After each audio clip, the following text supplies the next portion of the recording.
Welcome friends. आजच्या आपण या व्हिडिओमध्ये section 498 of Indian penal code त्याचा मिसयूज कसा होतो आहे हा आपल्याला सध्याला करंट लीगल एसे टॉपिक आहे. ह्याच्यावरती आपल्याला लीगल एसे येऊ शकतो की 498 एक कॅपिटल ए जो हा इंडियन पेनल कोडमधला जो ऑफेन्स आहे, एक ऑफेन्स अगेन्स्ट वुमन.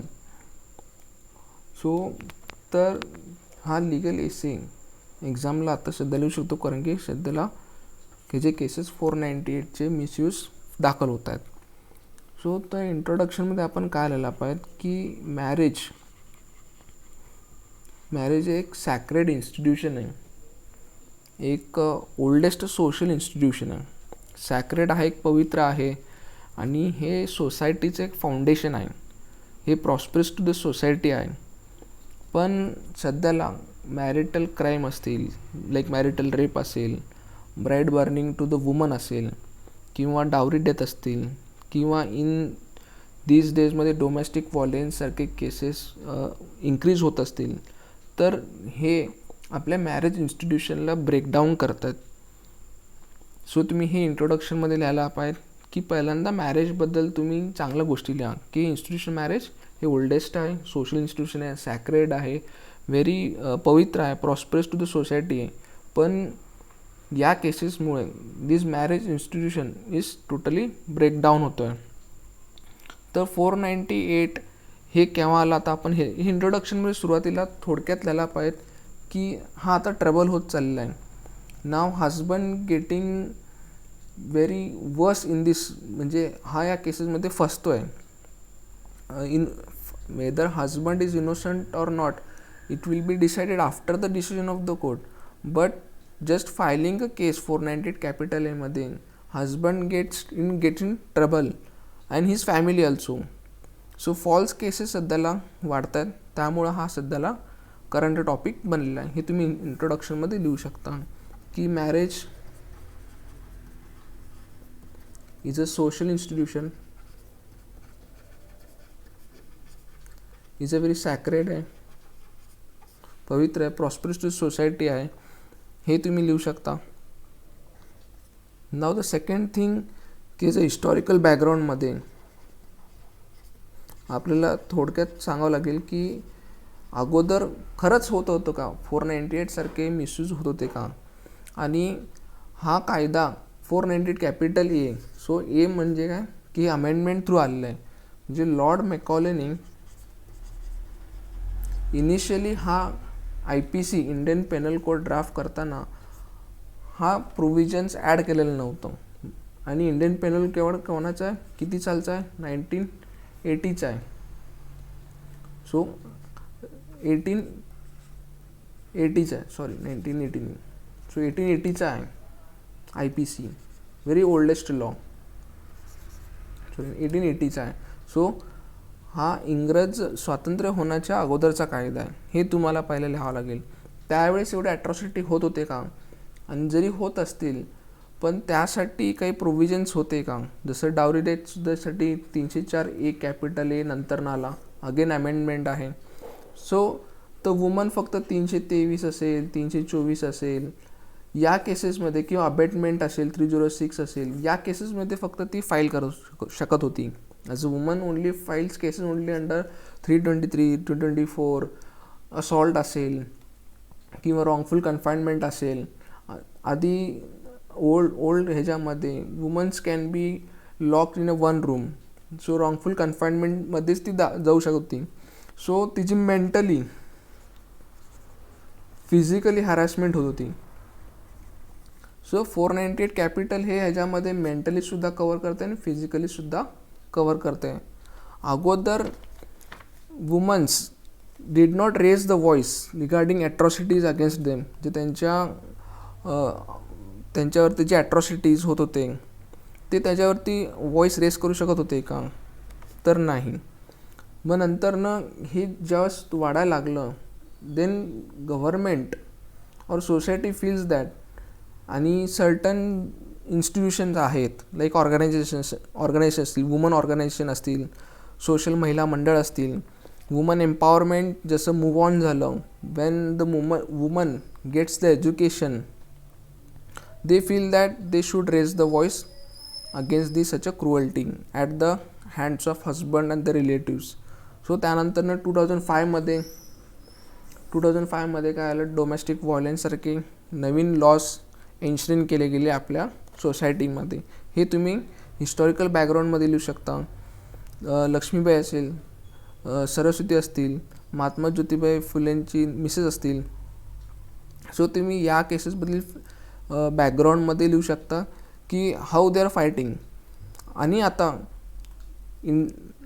आपल्याला काय लिहायचं तिसऱ्या पॉईंटमध्ये की सध्याला लॉ काय आहे त्याच्यावरती, किंवा ॲक्ट काय आहे का, किंवा कोणतं स्टॅट्यूट आहे का, या कॉन्स्टिट्युशनल काय प्रोव्हिजन्स केलेले आहेत का, ह्याच्यावरती डिस्कस करू. लॉ आहे का, कुठं ॲक्ट आहे का, constitutional provision. So no doubt की वुमन जे आहे, फिमेल जे आहे ते ओरिजिनेटर ऑफ ह्युमन बिईंग आहे. मीन्स ह्युमन बिईंगचं ते ओरिजिनल आहे. त्याच्यानंतरच बर्थ चाइल्ड होणार आहे. पण बर्थ ऑफ अ डॉटर जर एका घरामध्ये जर मुलीचा जन्म झाला असेल, then it will be treated as a bad luck in now this days. पण आता नंतरनं ते ॲबॉर्शन असेल, त्या संबंधित तुम्ही प्रोव्हिजन्स लिहू शकता.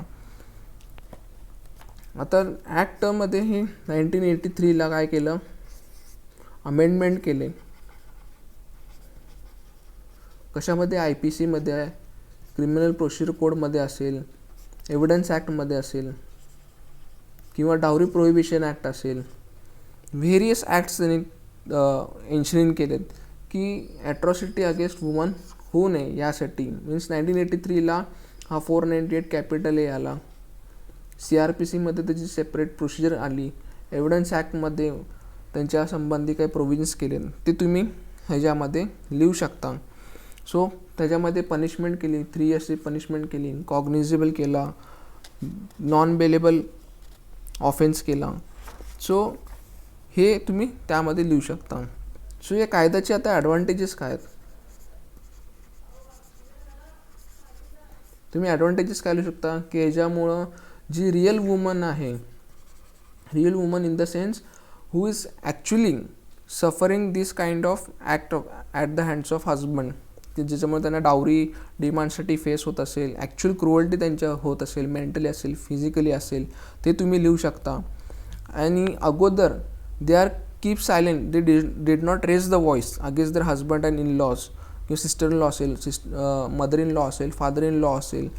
पण आता हे लॉ आल्यानंतरनं त्यांनी त्यांचा व्हॉइस रेस करतात. हे ॲडव्हान्टेजेस तुम्ही लिहू शकता की now they are filing FIR against their husbands, they are approaching the court. त्याच्यामुळं काय झालं, सुसायडल केसेससुद्धा काय झाले, कमी झाले. डावरी डेथ कट डाऊन झाले. मॅट्रिमोनियल्स जे ऑफेन्स आहेत ते एकदम कमी झाले या कायद्यामुळं, हे अमेंडमेंट केल्यामुळं. हे तुम्ही ॲडव्हान्टेजमध्ये लिहू शकता. नाव डिसॲडव्हान्टेजेस काय आहेत की ह्याच्यामधं जे वेल एज्युकेटेड वुमन्स आहेत, दे आर, असं नाही की well educated means any woman, they are taking the loopholes of this law. They are just using as a weapon against husband, only threatening to husband, giving false allegation against husband in order to get harass the husband, get into trouble. So तर हे तुम्ही डिसॲडव्हान्टेजेसमध्ये लिहू शकता की त्या हजबंडला किंवा त्याच्या सिस्टर इन लॉ असेल, मदर इन लॉ असेल, त्यांना मेंटली, इकॉनॉमिकली त्यांना ट्रॉमा करायचा, सफर इमेन्स हॅरॅसमेंट करायची in order to hamper his reputation of that husband. So they are using this weapon. हे तुम्ही लिहू शकता ह्याच्यामध्ये डिसॲडव्हान्टेजेसमध्ये. मग ह्याच्यामध्ये सोल्युशन काय, व्हॉट इज द सोल्युशन.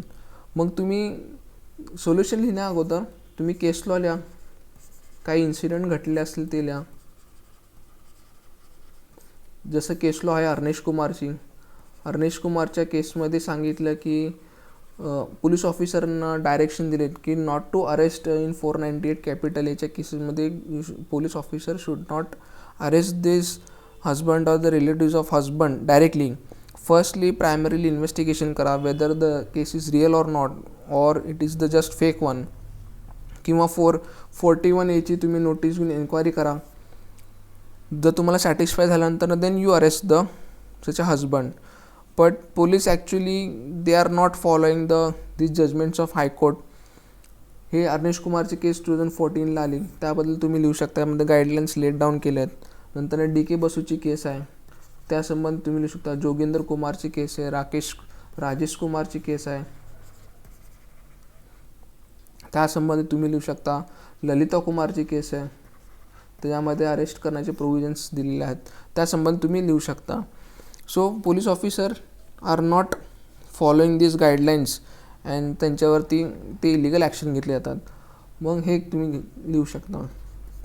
मग सोल्युशन काय की याच्यावरती की तुम्ही डिस्ट्रिक्ट लिगल सर्व्हिस ऑथॉरिटी असेल किंवा वुमनचं कोणतं ऑर्गनायझेशन असतील ते पहिले स्थापन करा.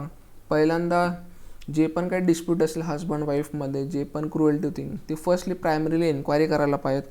दे whether it is the facts are true असतील then you can proceed to take legal action against that husband.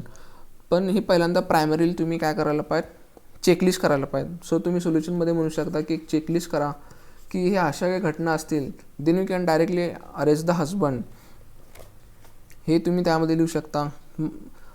हे तर पॉसिबल नाही की 498A कॅपिटल हे ऑल टुगेदर एकदम डिलीट करा, पूर्णपणे रिपील करा. This is not a solution की 498 डिलीट करा. This cannot be happen. कारण की इन रिअल सिच्युएशनमध्ये there is some innocent woman असेल, she is actually harass by the husband and the relatives husband, then where she will be raise the voice. मग ती कुठं जाणार ते त्याबद्दल तुम्ही लिहू शकता की हे 498 ऑलटुगेदर रिपील करू शकत नाही. Those who are actually suffering at the hands of husband and the relatives, where she will be go. So this will be not suggestive. Suggestion हे द्यायला पाहिजे की प्रोसिजर ऑफ अरेस्ट असेल त्यामध्ये तुम्ही काय करा, रूल्स फॉलो करा. मॅट्रिमोनियल काउन्सिलिंग असेल ते वाढवा. अरेस्ट करताना चेकलिस्ट तयार करा, ते तुम्ही लिहू शकता. किंवा हा जास्तीत ऑफेन्स जो आहे हा तुम्ही कंपाऊंडेबल करू शकता with permission of the court. Compoundable करा विथ परमिशन ऑफ कोर्ट. कोर्टाची परवानगी घेऊन तुम्ही हा ऑफेन्स कंपाऊंडेबल करू शकता. प्रोसिजर ऑफ अरेस्ट आहे, त्याच्यामध्ये तुम्ही रूल्स लेट डाऊन करा. ते पण स्ट्रिक्ट रूल्स असायला पाहिजे, ते फॉलो करायला पाहिजेत. मॅट्रिमोनियल काही काउन्सिलिंग असतील ते काउन्सिलिंग घ्यायला पाहिजेत बिफोर रजिस्टरिंग. FIR असेल तर आंध्र प्रदेशमध्ये एक अमेंडमेंट झाले की आंध्र प्रदेशमध्ये हा ऑफेन्स कंपाऊंडेबल केलेला आहे. हे स्टेट अमेंडमेंट फक्त आंध्र प्रदेशसाठीच असेल, दुसऱ्या स्टेटला नाही आहे. सो स्पीडी ट्रायलसाठी बघा, जर समजा 498 सारखे केसेस होत असतील तर ते स्पीडी ट्रायल घेऊन त्याचं काय करा, निकाली लावायला पाहिजेत. तर हे काही असे सजेशन तुम्ही देऊ शकता. आणि ह्याच्यामध्ये अजून एक सोल्युशन असे देऊ शकता की those who are filing false allegation जे करत आहेत, समज वाईफ जर फॉल्स ॲलिगेशन करत असेल देन स्ट्रिक्ट पनिशमेंट त्यांच्यासाठी तुम्ही देऊ शकता. This can be done.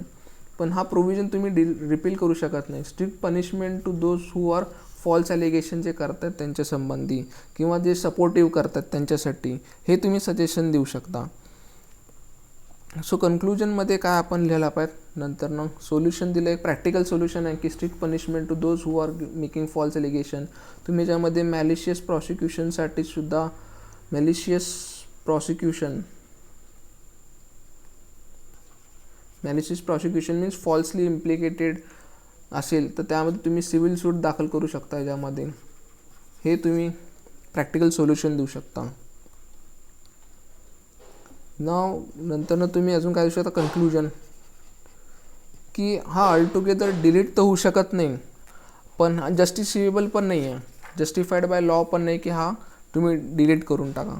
So marriage institution हे काय सॅक्रेड आहे, पवित्र एक मॅरेज इन्स्टिट्यूशन आहे. ते कम्प्लिटली ब्रोकडाऊन होऊ नये, कम्प्लिटली एंड होऊ नये दिस मॅरेज इन्स्टिट्यूशन. सो ट्रस्ट एक बिलीफ सिस्टीम वाढवण्यासाठी तुम्ही काय करू शकता की मॅट्रिमोनियल तुम्ही काउन्सिलिंग देऊ शकता. हे असं एंडिंग करून तुम्ही हा निबंध लिहू शकता की ज्युडिशरीने पण स्टेप्स घ्यायला पाहिजेत. High courts must be give direction. जसं डालचा असेल म्हणजे डिस्ट्रिक्ट सर्व्हिस लीगल ऑथॉरिटी असेल, त्यांनी वेळोवेळी